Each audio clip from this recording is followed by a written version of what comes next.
What's up, warriors? In this video, we're going to talk about the 4 types of operations layouts.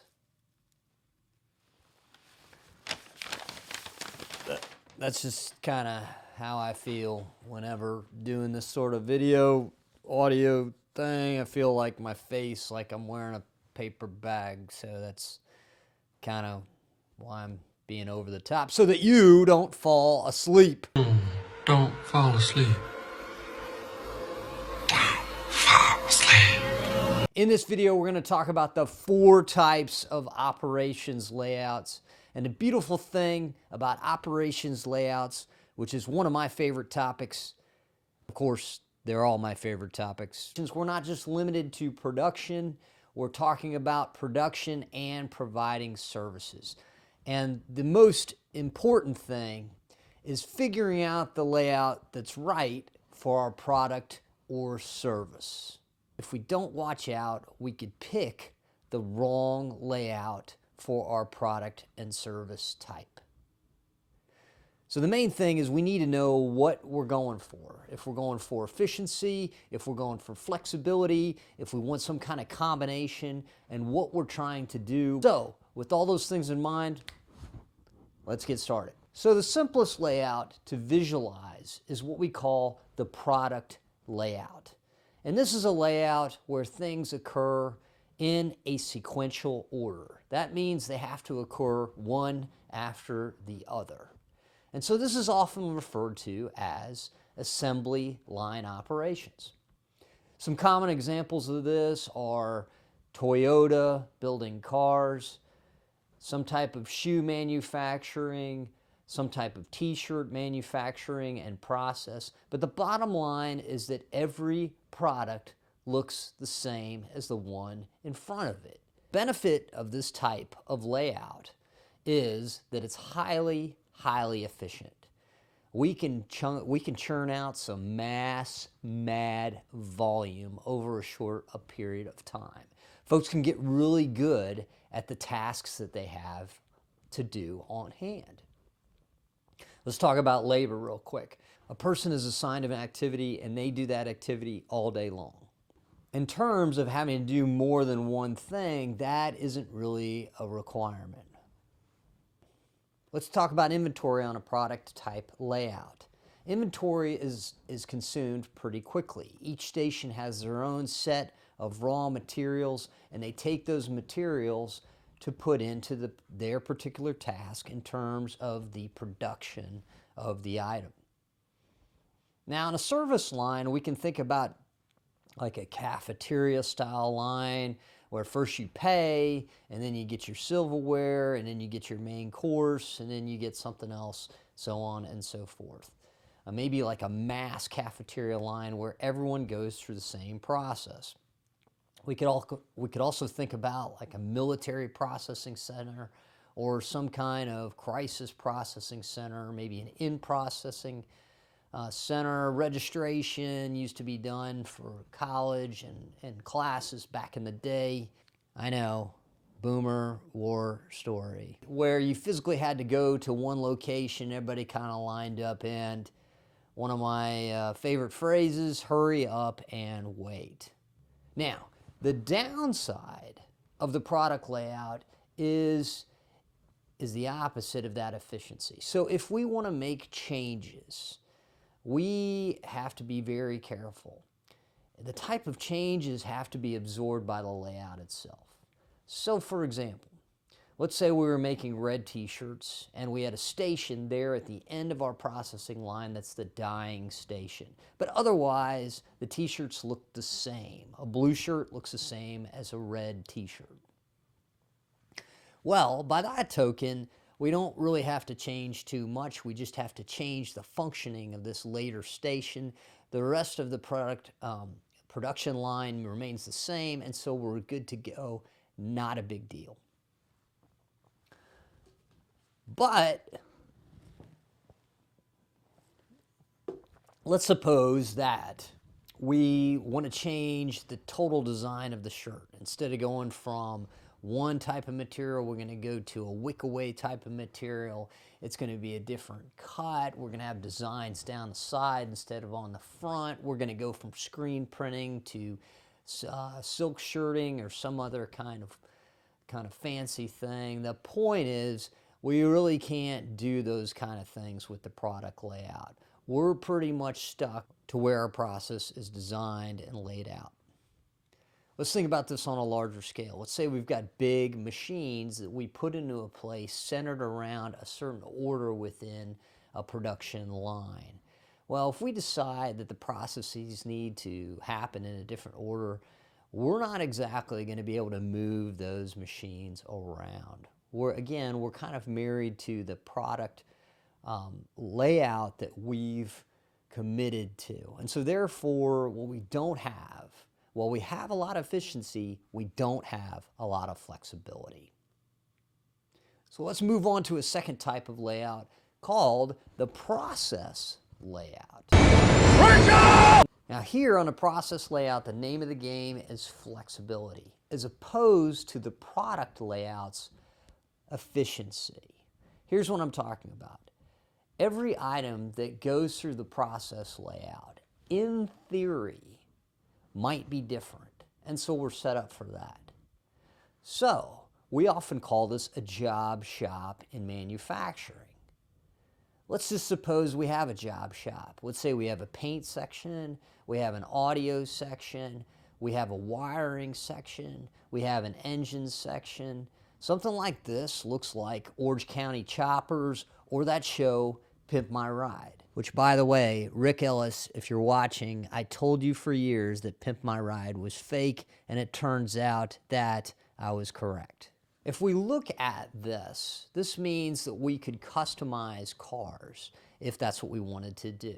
Some cars might go to get paint and wiring and engine work done. Another car might just need engine work, and another car might just need audio work. But the point is that not every car has to go through the same process, and from car to car, the processes might be very different. Now, the downside of this is the very thing that was a pro in the product layout, and that's while we have a great deal of flexibility, we have a small degree of efficiency. So check it out. That car that the guy wants the huge speakers in the back from Pimp My Ride, that job comes in, and the audio shop is working all day on that stuff. But at the same time, the wiring shop and the paint shop and the engine shop really aren't doing anything at all. They're just chilling, catching up on Netflix, watching Breaking Bad or something else. You can see the same thing in a hospital. In a hospital, we have these functional components that make up a hospital. Now, granted, everybody's going to go through the in-processing room, but from there, they might take different routes. One patient comes in, might go to x-ray and then go to respiratory and then get checked out. Another person might go into x-ray and then go to the lab to get some things, and then go to another part of the hospital.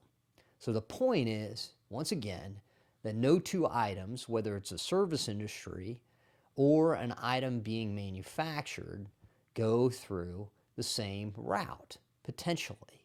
And so we have a high degree of flexibility, once again, but not so much efficiency. The third layout is one of my favorites. At the same time, it's the toughest for folks to understand, and that is the cellular layout.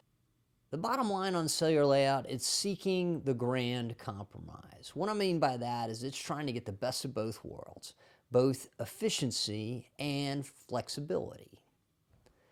Now here's how it's done. Where we saw a lower degree of skilled workers on the product layout and maybe a little bit higher on the process layout, we have the highest degree of skill requirement for workers on a cellular layout, because items come through the line and they go to stations that are multifunctional.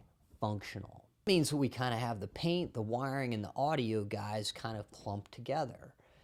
Now, the way that we do this is we group functions that look a lot alike. For example, in a manufacturing line, we might have drills and presses and milling that look a lot alike, and so it's not a great stretch to cross-train people in that area. We might have other sections like welding or cutting and other things that, again, very similar but not the same, but we could cross-train people to do those jobs. And that way, when an item comes in and it only needs cutting, we have more people that can work on that. So we always have folks employed on doing something. Now, the cellular layout is really the way, when we talk about the term that's potentially confusing called mass customization, the cellular layout is the way that we achieve that, because we have multifunctional people that can do things, and as well as multifunctional machines, we can keep things moving through the line and achieve that balance between flexibility and efficiency. So let's take this one step farther. So in a gym, we often have, a gym is often a process layout. So someone might come into the gym and work out some weights and then do some cardio and then leave. Someone else might go over to a CrossFit area, do some of that, maybe hit the weights and then leave. Someone else might go do some yoga, might go over to another area and then leave. And so you get the idea. But my favorite example of cellular layout in the gym is the power rack, the almighty power rack. And so here we have an area where a coach in a process could put athletes through a number of different exercises at the same time based on their needs, all at the same station. And the beauty about the power rack is that we get an enormous amount of functionality for a relatively small amount of square footage, i.e. real estate. So we could put an athlete through that does pull-ups. We can have another athlete at the same time doing squats or some kind of weighted exercise. We could have another athlete do an ab exercise, and so on and so forth. So almost a virtually unlimited amount of exercises within the same space. That's the great thing about a cellular layout. And the power rack, if you understand it properly, is the best type of example if we view fitness and training as a production process or an operations process, which, of course, in my opinion, it is. Now, that was 3 of 4 layouts. We talked about product layout, we talked about process layout, and we talked about the cellular layout. The last layout seems like the simplest layout, but it's the most difficult I have found for people to understand. And that layout is called the fixed layout. So in the fixed layout, the layout is the product. Let's say that again. In the fixed layout, the layout is the product. What does that mean? Well, that means that we have an item that's so big, we're not going to move it around as we would something through a product layout, a process layout, or cellular layout. Instead, we're going to fix it in place, and we're going to bring the labor and the materials that are required to transform it. Don't forget about the transformation process. The whole point of operations is to make something it didn't used to be. When is a cookie not a cookie? That sort of thing. Anyway, we're going to bring the labor and the materials necessary to transform the item to the item itself. So, what are some examples in the fixed layout? We could have a plane. We could have a building. We could have an event like the CrossFit Games, where we have to set up a lot of things and get organized for an event. Or like a rock concert. Or like the York College graduation. And so, with the fixed layout, we're going to bring in the labor and the material at the right time when we need it, so it doesn't get in the way of each other, and so we don't drive costs through the roof. Let's think about this. If we had a plane we were working on, we're not going to bring everybody in at the same time. We're probably going to start on the inside of the plane and work there, and then we may get to a point where we can work on the inside and the outside of the plane, and then we're probably going to finish up working on the outside of the plane. Maybe we'll begin by working on the technical stuff, on the communications gear, and then maybe on the engine and the turbines, and then we could work on the windows, and then we probably finish up by painting and having everybody else out of the way. The point is, if we bring in the paint guys on the first day and have them sitting there the whole time, that doesn't really make much sense, and it does make a lot of sense in terms of costing us a lot, so we're not going to do that. That's probably funny to someone somewhere, but not too many folks. Anyway, we're probably going to use some kind of chart like this, which is called a Gantt chart, and we're going to use techniques that are found in project management. The point with a fixed layout is we're not, unlike a product layout, where we're churning watches, t-shirts, shoes, cars, by the minute, maybe that Ford F-150, we're not doing projects by the minute, we're doing them more by the weeks. Hence the intersection of George Street and Country Club Road, or Exit 19 here in York, PA. That project has been going on for years, but I digress. So the point is, we're not churning these products out continuously on a fixed layout. Again, the layout is the product itself. So let's recap.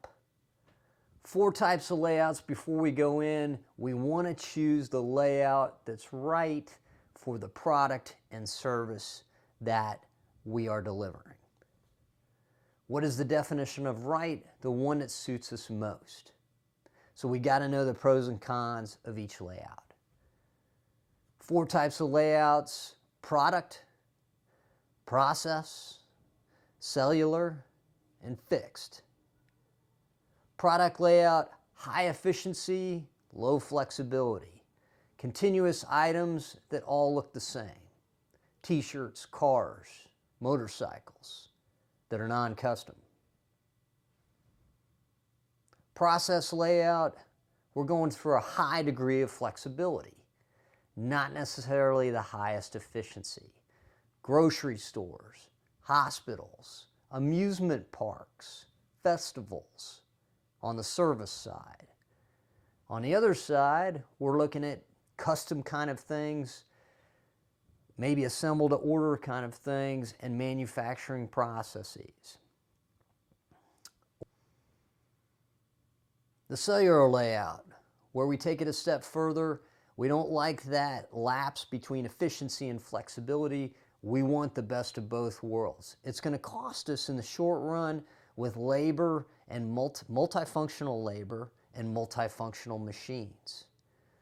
But the good news is we can hit that compromise, we have everybody employed, and we can do a lot with less in the long run. Examples of this are mass customization. Nike probably has a lot of capacity to do this. Apple probably has a lot of capacity to do this. And of course, my favorite from a service side is that beautiful power rack, or even better yet, the back wall of Grumbacher and a series of power racks. I've seen the lacrosse team get their game on with all sorts of people doing wild stuff at the same time. And the last layout, the fixed layout, where the layout itself is the project. Event management, graduations, rock concerts, venues where we've got to prep the site, airplanes, things like submarines or submarine chassis, boats, building construction projects, road construction projects. All these things where we can't move the item around, it's just too doggone big. We've got to keep it in place and bring in the manpower and the resources to work on it as it sits. If you like this video, then you know what to do. Send me a message, follow me on the gram, do all the above, and we'll see you next time.